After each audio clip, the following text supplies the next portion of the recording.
একাদশীর উপবাস পালন করছেন, খুব সাবধান।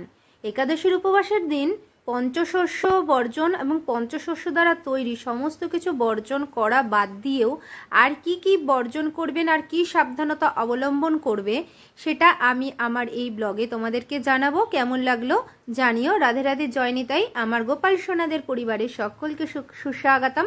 সকল সাধুগুরু আর শ্রী বৈষ্ণবদের চরণে দণ্ডবত প্রণাম করে আমি আমার ব্লগটা শুরু করছি। আজ ব্লগে তোমাদের আমার গোপাল সোনাদের বিভিন্ন রকমের যে বিভিন্ন দিনের ভোগ যে কিভাবে দিয়েছি সেই ভোগ দর্শন করাতে করাতে আমি বাদবাকি যে কিভাবে একাদশীর উপবাসের দিন কিভাবে কাটাতে হয়, দিনটি অতিবাহিত করতে হয়, সেই সম্পর্কে তোমাদের বিশেষভাবে জানাচ্ছি। আর একাদশীতে কি কি পঞ্চশস্য দিয়ে তৈরি কি কি খাবার বর্জনীয় সেই সমস্ত কিছু আমার পূর্ববর্তী ব্লগগুলিতে দেওয়া আছে, সেইগুলো তোমাদের জন্য। আর একাদশীতে কি কি খাওয়া যাবে, কি কি সেবা গ্রহণ করা যাবে সেইগুলো আমি পরবর্তী ব্লগে দেব। আর বিভিন্ন কিছু তোমাদের জন্য অপেক্ষা করছি, অনেক রোমাঞ্চিত রহস্য, সেগুলো তোমাদেরকে জানাবো। এবং আমাদের গৃহে যে নেগেটিভ এনার্জি রয়েছে, নেগেটিভ এনার্জিগুলো, অশুভ শক্তি যে আমাদের গৃহে রয়েছে, সেগুলো আমরা কি করে বুঝতে পারবো। তার সাথে সাথে আমার জীবনে যে ভৌতিক অভিজ্ঞতা এবং ঈশ্বরীয় ঐশ্বরিক কৃপা, এই সমস্ত কিছু তোমাদের জন্য পরবর্তী ব্লগগুলোতে অপেক্ষা করছে। তাই তোমরা কিন্তু আমাকে এগিয়ে নিয়ে যেতে সাহায্য করো, কারণ এই অনেক যে স্বপ্ন রয়েছে সেই স্বপ্নগুলো তোমাদের সাথে আমি শেয়ার করতে চাই। আমার অনেক কিছু করার আছে, তোমাদের আশীর্বাদ না পেলে আমি এগোতে একদমই পারবো না। আর সমস্ত আমার যে বন্ধু বোন যারা রয়েছে, ভাই বোন, তাদের সকলকে আমার ভালোবাসা, সকলের উপর ভগবানের কৃপা বর্ষিত হোক, ভগবান সকলকে ভালো রেখুক।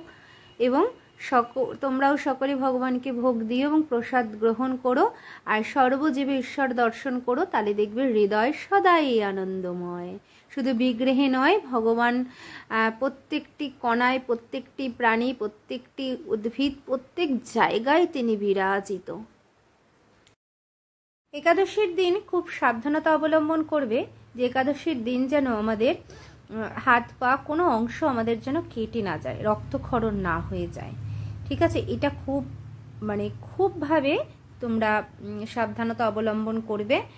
আর যে যাদের এরকম হয়েছে যে কেটে গেছে, একাদশীর উপবাস করতে গিয়ে বিভিন্ন বাধা আসছে এবং তারা একাদশী করবে কি করবে না সেই সম্পর্কেও বিশেষ ব্যাখ্যা আমি পরবর্তী ব্লগগুলোতে নিয়ে আসবো। আর একাদশীর দিন কোনো মাটি খোঁড়াখুড়ি নয়, কোনো বেশি ঝুল ঝাড়া এসব সব বর্জন করে দিতে হবে। জামা কাপড় কাচা এগুলো সব নিষিদ্ধ, কিচ্ছু করা যাবে না।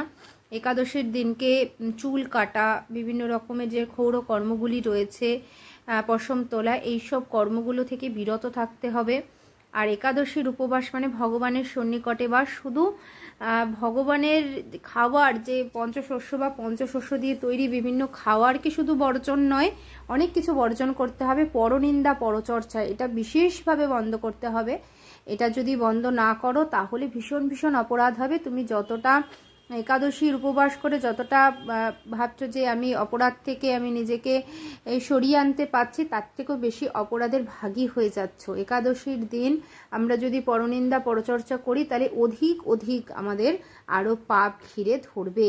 তাই পঞ্চশস্য তো বাদ, তার থেকে তৈরি সামগ্রী তো বাদ, এগুলো তো গ্রহণ করা যায়ই না। তার সাথে সাথে নেশা জাতীয় বিভিন্ন দ্রব্যগুলো রয়েছে, চা, কফি, বিভিন্ন মাদকজাত দ্রব্য, বিড়ি, সিগারেট, পান, গুটখা, এগুলো সবটাই বর্জনীয়। এগুলো সবটাই ছেড়ে দিতে হয়। যারা ভজনের পথে অনেকটা এগোতে চাইছেও তাদের তো শুধু একাদশী নয়, তাদের সর্বদিনেই এগুলো বর্জনীয়। আর একাদশীর উপবাসের দিন কোনো দৈহিক যে ফিজিক্যাল রিলেশন বা দৈহিক যে মেলামেশা এগুলোও সব বন্ধ রাখতে হয়। আর কোনো সাবান, তেল এগুলো ব্যবহার করা যায় না একাদশীর দিন। সাবান দিয়ে স্নান করা যায় না। কোনো মাজন, কোনো জাতীয় দ্রব্য দিয়ে দাঁত মাজন করা যায় না, দাঁত মার্জন করা যায় না, ব্রাশ ইউজ করা যায় না। দাঁতের কোনো অংশ থেকে যাতে রক্ত না নির্গত হয়ে যায় সেই সমস্ত সাবধানতা একাদশীর দিন অবলম্বন করতে হয়। শুধু খাওয়ার নয়, এবং আমাদের হৃদয়ে যে খারাপ চিন্তাধারাগুলোও যে আসছে অন্যের সম্পর্কে বা বিভিন্ন রকম চিন্তাধারাগুলো যে রয়েছে, খারাপ চিন্তা, সেই চিন্তন থেকেও নিজেকে বিরত রাখতে হয়। তাই কি করে এগুলো থেকে আমরা বিরত থাকতে পারি? সেদিন অধিক অধিক হরিনাম করতে হবে আমাদের। উপবাস মানে ভগবানের সন্নিকটে বাস এবং ভগবানের সেবায় প্রীতির উদ্দেশ্যে যেগুলো করণীয়, ভগবানের মালা গাঁথা, ভগবানকে স্নান করানো, ভগবানের ভোগ পাক নিবেদন করে সাত্বিক যেগুলো পঞ্চশস্য দ্বারা বাদ দিয়ে যেগুলো ভোগ, ভগবান সবটাই গ্রহণ করতে পারে, কিন্তু যারা ভক্ত তারা ভগবানকে ভোগ লাগিয়েই যেহেতু প্রসাদ পায়, তাই একাদশীর দিনে আমরা পঞ্চশস্য বা পঞ্চশস্য দিয়ে তৈরি কোনো রকম ভোগই লাগাই না, কিন্তু ভগবানকে লাগানো যায়। যেহেতু প্রসাদকে পাবে সেহেতু আমরা ভগবানকে সেদিন আমরা যা একাদশীর যা এইটুকু ভোগ আমরা ভগবানকে নিবেদন করি সেইটুকুই আমরা পাই। পঞ্চশস্য দ্বারা কোনো কিছুই ভোগ আমরা দিই না ভগবানকে সেই দিন। এবং একাদশীর উপবাস করলে পরের দিন দ্বাদশীর দিন কিন্তু মহাপ্রসাদ, পুরীর যে মহাপ্রসাদ, এবং ভগবানকে সকাল সকাল ভোগ পাক করে সেই ভোগের প্রসাদ তুলসী পাত্র সহযোগে আমি একাদশীর যে পারণ মন্ত্র, একাদশী সংকল্প মন্ত্র সবই আমার পূর্ববর্তী ব্লগগুলোতে দিয়ে দিয়েছি। সঠিক সময়ের মধ্যে একাদশীর যারা উপবাস করছো তারা কিন্তু খুব সাবধান, যদি পারণ যদি না করো সঠিক সময়ে প্রসাদ পঞ্চশস্য দ্বারা তৈরি ভগবানকে নিবেদন করা প্রসাদ যদি গ্রহণ না করো, তাহলে সমস্ত একাদশীর যে ফল সমস্তটাই বৃথা হয়ে যাবে।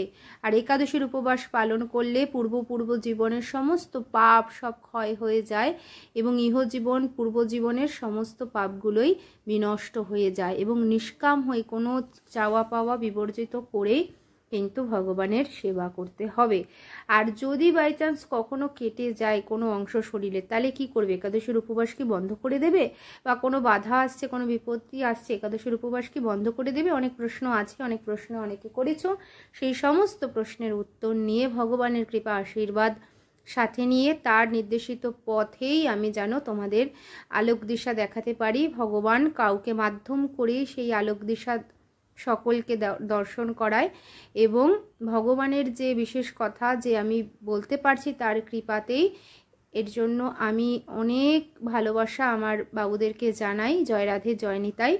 আর তোমরাও ভগবানকে সাথে নিয়ে এবং ভগবানের যারা ভক্ত তাদেরকে শ্রদ্ধা সম্মান সকল গুরুজনদেরকে জানিয়ে তোমরা তোমাদের সমস্ত দিনের যে কর্মগুলো করো এবং ভগবানকে সাথে নিয়ে চলো, তাহলে দেখবে সমস্ত কাজই খুব সহজভাবে করে নিতে পারছো। তাই একদম ভয় পাবে না। ভগবান আমাদের নিজের জন, আপনজন, তাকে আপনজন মনে করে সেবা করো। জয় রাধে, জয় নিতাই।